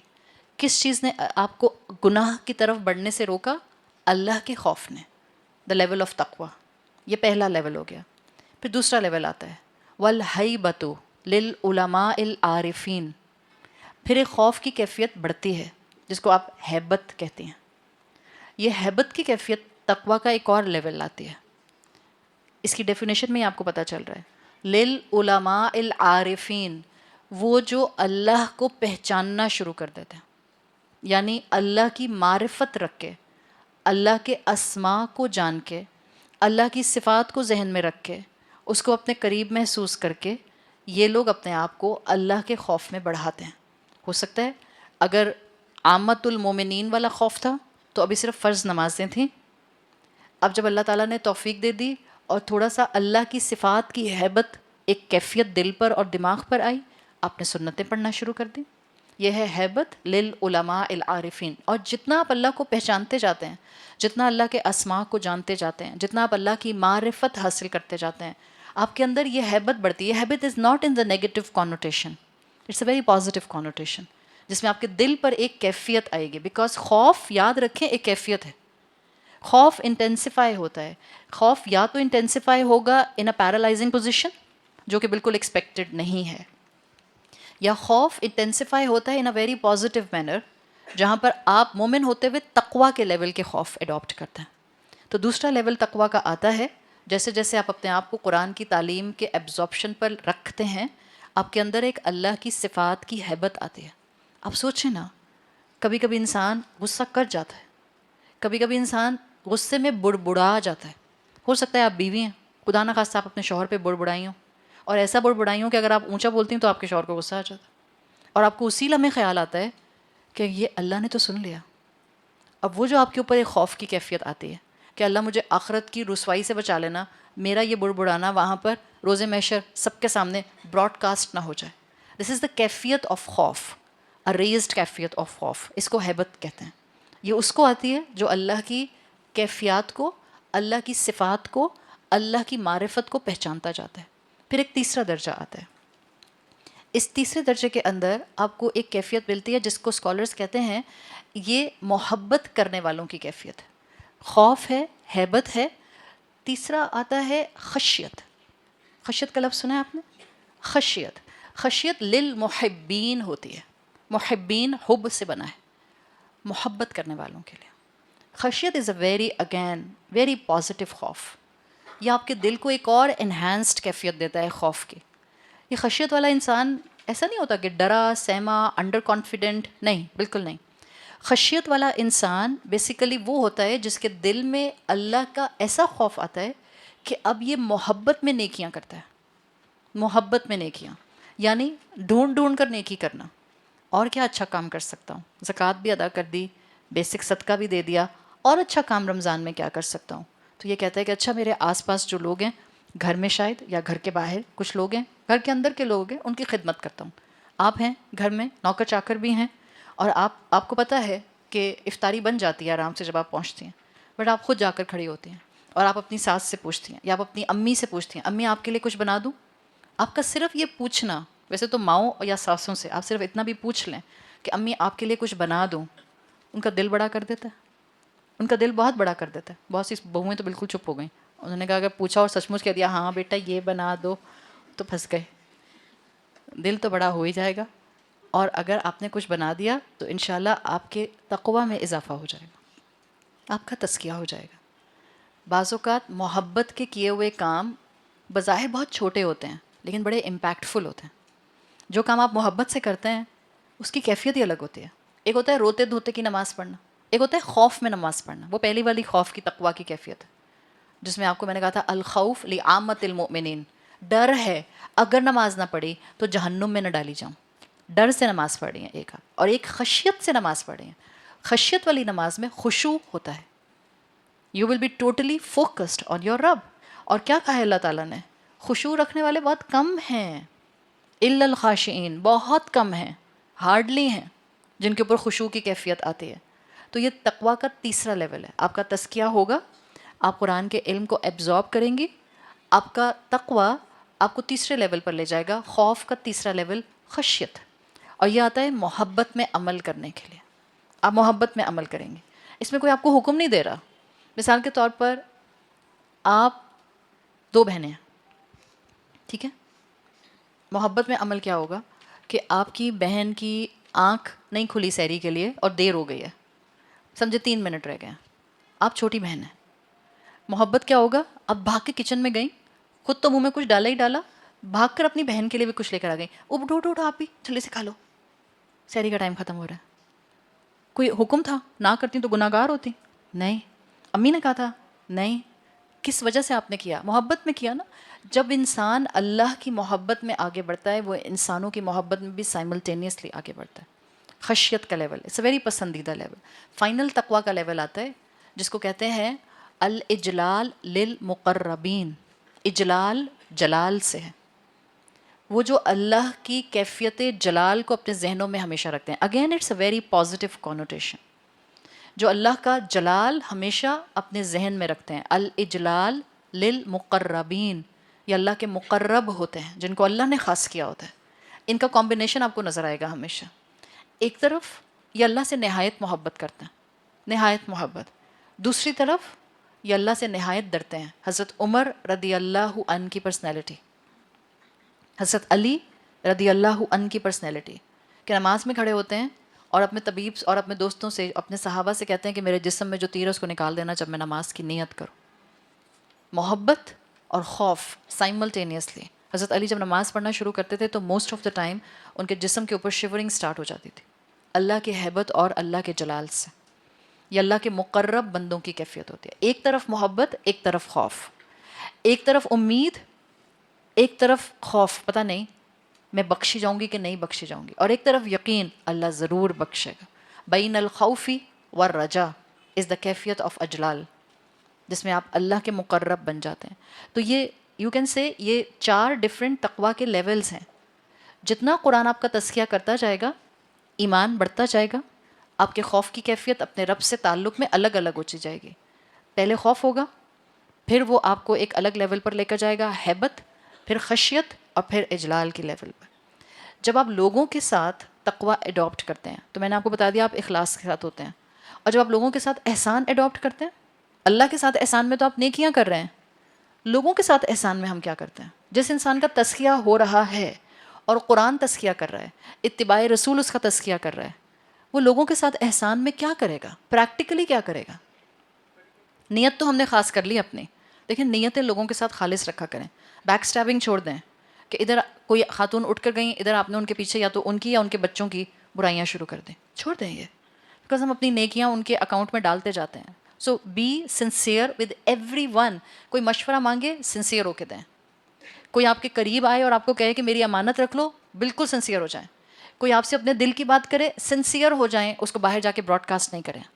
یہ تو ہو گیا تقوی انسانوں کے ساتھ. احسان انسانوں کے ساتھ پریکٹیکلی کیسے نظر آئے گا؟ You will be at the giving end. احسان بن ناس، you will be at the giving end. آسان ہے؟ آسان نہیں ہے. دیکھیں جو تقوی ہے وہ بھی بڑا سخت امتحان مانگتا ہے جب اللہ کے ساتھ آتا ہے. حضرت عمار رضی اللہ عنہ کو جانتے ہیں؟ حضرت عمار جن کی والدہ کا نام حضرت سمیہ تھا اور والد کا نام کیا تھا؟ حضرت یاسر. حضرت عمار بیٹے تھے. کین یو امیجن ان کے ماں باپ کو ان کے سامنے بروٹلی مرڈر کیا گیا، شہید کیا گیا. باپ کے دونوں ہاتھ 2 اونٹوں سے الگ الگ باندھ دیے اور دونوں پاؤں 2 اونٹوں سے الگ الگ باندھ دیے. 4 اونٹوں سے ان کو باندھ دیا گیا حدیث سیرت نریشنز کے مطابق بعض کتابوں میں، اور 4 اونٹوں کو 4 الگ ڈائریکشنز میں بھگا دیا گیا. تو ان کے جسم کے چیتڑے اڑ گئے، شہید ہو گئے. ان کی بیوی حضرت سمیہ رضی اللہ عنہا، ان کی شرمگاہ میں نیزہ مار کر ان کو شہید کر دیا گیا. And the sun is standing in front of them. آپ کبھی امیجن کر سکتے ہیں کہ ماں باپ کو اتنا بروٹلی مارا جائے، اولاد جوان سامنے کھڑی ہو. He was the young teenager boy. کیا ٹراما ہوا ہوگا اس کے اوپر؟ وہ تو بچ گئے، لیکن اس کے باوجود ان کا زندگی میں ایمان پر ثابت قدم رہنا ہم آج کے دور میں سمجھ سکتے ہیں؟ کیا چیز تھی جس چیز نے حضرت عمار کو ناشکری کی طرف نہیں پش کیا؟ وہ کہہ سکتے تھے یہ تو دین پر آ گئے تھے میرے ماں باپ، کیوں مارا اللہ تعالیٰ آپ نے؟ تو ہماری عادت ہو گئی یہ بولنے کی. اللہ ہم تو نمازیں پڑھنا شروع ہو گئے، پھر میری دعائیں کیوں نہیں قبول ہوتی؟ اللہ ہم نے تو اپنی زندگی میں پردے شروع کر دیے، تو پھر میری اولاد کا گھر کیوں ٹوٹ گیا؟ ہم ایسے ہی بولتے ہیں، اور ہم اللہ کے ساتھ بارٹر سسٹم پر آ جاتے ہیں امیجیٹلی کہ نیکی کی تھی تو نقصان کیوں کرا دیا؟ میں نے نیکی کی تھی تو آپ مجھے نفع دیتے نا. یہ ہمارے مزاج ہیں. کیا چیز تھی جس چیز نے حضرت عمار کو اس بارٹر سسٹم پر نہیں آنے دیا؟ وہ ایمان پر ثابت قدم رہے، شکر گزار رہے، رسول اللہ کی اطاعت میں رہے، اللہ کی فرما برداری میں رہے. دا تقوی ان اوریجنالٹی. ان کو یقین تھا اللہ جو کرتا ہے اس میں خیر ہوتی ہے. یہ آسان ہے؟ یہ ثابت قدمی آج آسان نہیں ہے. جن آزمائشوں میں اس وقت ہم گھرے ہوئے ہیں، جن پریشانیوں میں اس وقت مسلمان امت ہے، اگر آپ محسوس کر سکتے ہیں، اگر آپ پیلسٹینینز کا درد تکلیف محسوس کر سکتے ہیں، حلق سے نوالا نہ اترے اگر ان کا خیال آ جائے تو کم سے کم دعا کیے بغیر نہ اترے.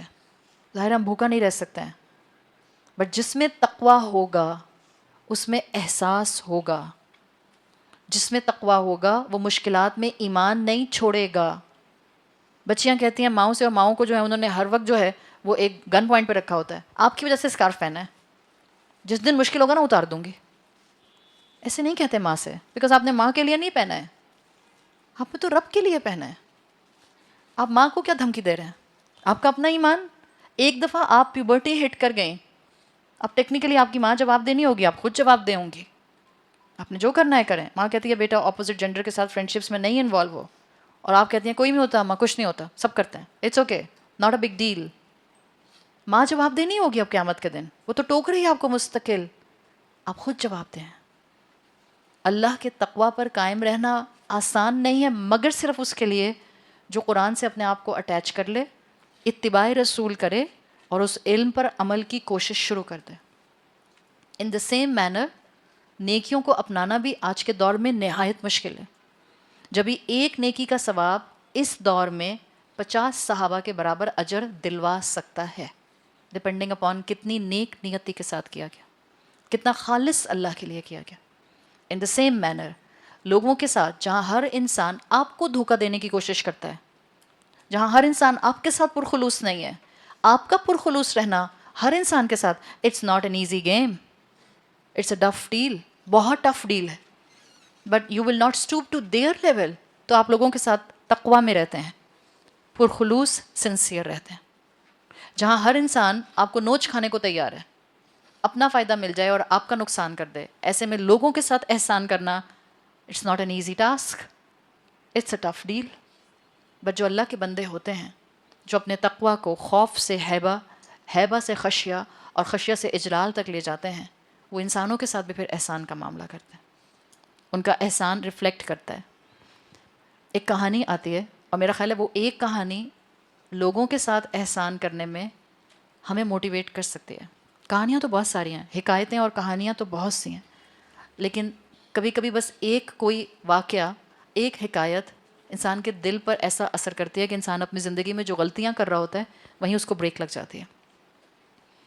ہمارے لیے دین کا علم حاصل کرنا آج کے دور میں آسان ہو گیا ہے، ٹھیک ہے، کلاسز میں جانا آسان ہو گیا ہے، کلاسز آپ کے گھروں میں پہنچ گئی ہیں، وہ بھی آسان ہو گیا ہے. سب سے مشکل کام ہے حسن اخلاق. کیوں؟ اس لیے کہ ہمارے آس پاس میجورٹی لوگوں کا اخلاق رسول اللہ والا نہیں ہے. ایسے میں ہمارا حسن اخلاق پر آنا یہ نہایت مشکل ہے. لیکن میں نے اپنی خبر میں جانا ہے، اور میں نے اپنے رب کو جواب دینا ہے، اور میں نے اپنے رسول کا اتباع اپنی ول پاور پر کرنا ہے. اس لیے نہیں کرنا کہ جب سب کریں گے تو میں کروں گی. میں نے پرخلوص ہونا ہے، اور میں نے احسان کا رویہ اڈاپٹ کرنا ہے. ایک علاقے میں ایک بہت نیک فارمر تھا، کسان تھا، بہت نیک. اللہ نے اس کو ایک زمین کا حصہ دیا ہوا تھا، اچھی بڑی زمین کا حصہ، جس پر وہ اپنی فصل لگاتا تھا. ہمیشہ غریبوں کا حق دیتا تھا، اور اللہ نے اس کو بہت برکت دی ہوئی تھی. پھر اللہ نے اس کو 2 بیٹے دیے، اور دونوں بیٹے باپ کا سہارا بن گئے. اور باپ کی طرح بیٹے بھی بہت نیک تھے دونوں، باپ کی طرح وہ بھی صدقہ کیا کرتے تھے. اب جب باپ کے انتقال کا وقت آیا، باپ ڈیتھ بیڈ پر تھا، تو باپ نے اپنے دونوں بیٹوں کو بلا کر ایک نصیحت کی. اس نے کہا دیکھو میرے مرنے کے بعد تم 2 ہی ہو، تو یہ زمین آپس میں بانٹ مت لینا، مطلب ڈسٹریبیوٹ کر کے کہیں اور مت چلے جانا. جو بھی اس زمین کا پروڈیوس آئے 50-50% تم دونوں کا، اس میں سے جو صدقہ کرنا چاہو وہ صدقہ کرنا. فرما بردار بیٹے تھے، دونوں نے باپ کی بات مان لی، اور دونوں نے ارادہ یہی کیا کہ ہم اپنے باپ کی اس زمین کو بیچ کے کہیں اور نہیں جائیں گے، ساتھ ساتھ رہیں گے. پھر باپ کا انتقال ہو گیا. دونوں بھائی محنت کر کے اپنی زمین کا پروڈیوس اپنا جو تھے وہ کام کرتے تھے، صدقہ کرتے تھے، جو اللہ کے راستے میں نکال سکتے تھے وہ نکالتے تھے. پھر ایک کی شادی ہو گئی، اور جس کی شادی ہوئی اس کو اللہ تعالیٰ نے پھر بہت جلدی اولاد دینا شروع کر دی. وقت گزرتا گیا، دونوں بھائی اسی طرح سے مل جل کر رہتے تھے، ایک اپنے گھر میں ایک اپنے گھر میں. جس بھائی کی شادی ہوئی تھی اس کو اللہ تعالیٰ نے 5 بیٹے دیے. ان دا مین ٹائم دوسرے بھائی کی شادی ہی نہیں ہوئی. اب ایک بھائی کو خیال آیا، جو جس کی شادی نہیں ہوئی تھی، اس کو خیال آیا، نیک تھے نا، نیک انسان کو ہمیشہ اچھے خیال ہی آتے ہیں، اور گناہگار انسان کو گناہوں کے خیال ہی آتے ہیں، نافرمانیوں کے خیال ہی آتے ہیں. تو اس کو ایک دن بیٹھے بیٹھے خیال آیا کہ اللہ تعالیٰ نے مجھے اتنا دے دیا ہے، میں اکیلا ہوں، اور میرے بھائی کی اتنی بڑی فیملی ہے، 5 بچے ہیں اس کے، پتہ نہیں کیسے گزارا کرے گا. تو میں اس کی مدد کرنا چاہوں گا تو بہت خوددار ہے، لے گا نہیں مجھ سے، اس لیے کہ مجھے تو میرا 50% مل جاتا ہے، اس کو اس کا مل جاتا ہے. تو اس نے فیصلہ کیا کہ میں رات میں ہر روز اپنے بھائی کے گوڈاؤن میں ایک اناج کی بوری چپکے سے رکھایا کروں گا، تاکہ بھائی کی مدد ہو جائے. اس لیے کہ میرے پاس تو کوئی بیوی بچے بھی نہیں ہیں، اور اس کے پاس اتنی بڑی فیملی ہے. آج کے لوگ ایسے سوچتے ہیں؟ آج کے بہن بھائی ایسے سوچیں گے؟ بھول ہے. ہم تو گھسیٹ لیتے ہیں اپنے بہن بھائیوں کو کورٹ اور عدالتوں کے اندر. دوسرا بھائی بھی نیک تھا، اس کو بھی اچانک سے خیال آیا کہ میرے تو 5 بچے ہیں، بیوی بھی ہے، کل کو میں مر گیا تو بیوی کو سنبھالنے کے لیے 5 بیٹے ہوں گے، یا میں بوڑھا ہو گیا اور چلا نہ گیا تو میری بیوی بھی سنبھال لے گی، بچے بھی سنبھال لیں گے، میرا بھائی بیچارہ تو بالکل اکیلا ہے. اس نے کہا میں چپکے سے جا کے رات میں اس کے بھی گوڈاؤن کے اندر سٹور ہاؤس میں ایک اناج کی بوری رکھایا کرو. دونوں نے یہ فیصلہ کیا، اور دونوں نے یہ کرنا بھی شروع کر دیا، اور کئی سال دونوں یہی کرتے رہے، اور کبھی ایک دوسرے سے ٹکرائے نہیں. اب آپ سوچیں ذرا ان دونوں اینڈز پر آج کی پریکٹیکل ریالٹی کو رکھ کر سوچیں. ایک بھائی جس کو 50% ملتا ہے اور اس کا کوئی نہیں ہے، دوسرے بھائی کے پاس 5 بیٹے ہیں، وہ کیا کہے گا؟ پاگل ہوں میں اپنا حصہ اس کو دوں، پہلے ہی 5 بیٹے ہیں اس کے پاس، تو خوب کمائے گا، 50 کے جو ہے وہ 500 بنا لے گا، یہ ہم ہیں. اور دوسری سائڈ پر جو بھائی ہو آج کل کا میجورٹی، وہ کیا سوچے گا؟ لو اکیلا 50% کھا لے وہی بڑی بات ہے، اب اور کیا میں اس کو دے کر رہا ہوں. جن کے اندر ایمان، تقوی، گیونگ نیچر ہوتی ہے، ان کے معاملات ہی آپ کو الگ نظر آتے ہیں، آؤٹ آف دس ورلڈ. یہ باتیں بھی آپ کو آؤٹ آف دس ورلڈ لگ رہی ہیں، مگر اللہ کے نیک بندے آج بھی ایسے موجود ہیں. ہوتے ہوتے دونوں اتنے بوڑھے ہو جاتے ہیں کہ کمر جھک جاتی ہے، بٹ اپنی یہ پریکٹس نہیں چھوڑتے. ایک دن اللہ کا کرنا کیا ہوتا ہے، دونوں رات میں ایک دوسرے کو ٹکرا جاتے ہیں، دونوں کے کندھے پہ بوری ہوتی ہے، دونوں ایک دوسرے کو دیکھتے ہیں اور مسکراتے ہیں، اور کچھ بھی کہے بغیر ایک دوسرے کے اسٹور ہاؤس میں بوری رکھ کے اپنے گھروں میں چلے جاتے ہیں. اگلے دن دونوں جو بھائی آپس میں ملے تھے، تو جو اولاد والا بھائی ہوتا ہے وہ اپنے بچوں کو بتاتا ہے کہ یہ میں نے اس طرح سے معاملہ دیکھا. پھر وہ اپنے چھوٹے بھائی کو بلا کر سارا معاملہ پوچھتا ہے، اور پتہ چلتا ہے کہ یہ تو کئی سالوں سے ہو رہا ہے. اور پھر معاملہ ڈسکلوز ہو جاتا ہے. اتنا ڈسکلوز ہوتا ہے کہ ایک بھائی کے سارے بچوں کو پتہ چل جاتا ہے، ظاہر ہے ان کو سب ایک دوسرے پر بہت پیار آتا ہے. اتنا ڈسکلوز ہوتا ہے کہ پورے محلے میں بات مشہور ہو جاتی ہے. پھر وقت گزرتا ہے، ان دونوں بھائیوں کا انتقال ہو جاتا ہے. تھوڑے دن کے بعد اس علاقے میں بحث شروع ہو جاتی ہے کہ ہمارے پاس اتنا پیسہ ہے، ہم اس علاقے میں مسجد بنانا چاہ رہے ہیں. تو وہ کہتے ہیں اچھا کس جگہ پر مسجد بنائی جائے. تو ایک بزرگ مشورہ دیتے ہیں، اس مقام سے اچھا مقام کون سا ہوگا جہاں دو بھائیوں کی آپس کی ایک دوسرے کے لیے انسیت ڈسکلوز ہوئی تھی. اور پھر اسی مقام پر رات میں جہاں یہ دوسرے کو بمپ کیے ہوتے ہیں، وہاں پر وہ علاقے والے ایک مسجد بنا دیتے ہیں.